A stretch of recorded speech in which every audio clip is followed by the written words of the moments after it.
এটা বাংলাদেশ শতকরা 90% মুসলমানের দেশ।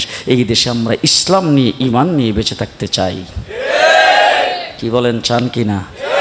চান কি না? চান কি না? আল্লাহ কবুল করুক। সকলে বলেন আমিন, আর জোরে বলেন আমিন। ইসলাম নিয়ে ঈমান নিয়ে বেঁচে থাকতে চাই। পরিষ্কার ভাষায় বলতেছি, আরাকানও মুসলিম অধ্যুষিত ছিল, কাশ্মীর মুসলিম অধ্যুষিত, সেখানে নির্যাতন চলছে। সিরিয়া মুসলিম অধ্যুষিত, সেখানে নির্যাতন চলছে। আজকে জেরুজালেমে নির্যাতন চলছে, ইরাকে নির্যাতন হয়েছে, মুসলমান গুজরাটে নির্যাতন হয়েছে। বিভিন্ন দেশে মুসলমানদের উপর যেইভাবে নির্যাতন আসতেছে, আমাদের একদিক হলো পানি, তিন দিক হলো ভারত, চতুর্দিকে কাঁটাতারের ভেড়া।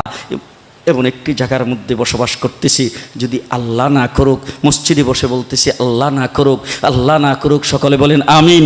যদি এমন কোনো পরিস্থিতি আসে আর আমাদের বুক বরাবর লাইফেলের বন্দুকের গুলি তাক করে যদি বলে ইসলাম ছাড়তে হবে, ঈমান ছাড়তে হবে, বেঈমান হইতে হবে, ওই সময়ে বন্দুকের গুলির সামনে বুক টান করে বলতে হবে আমরা মুসলমান।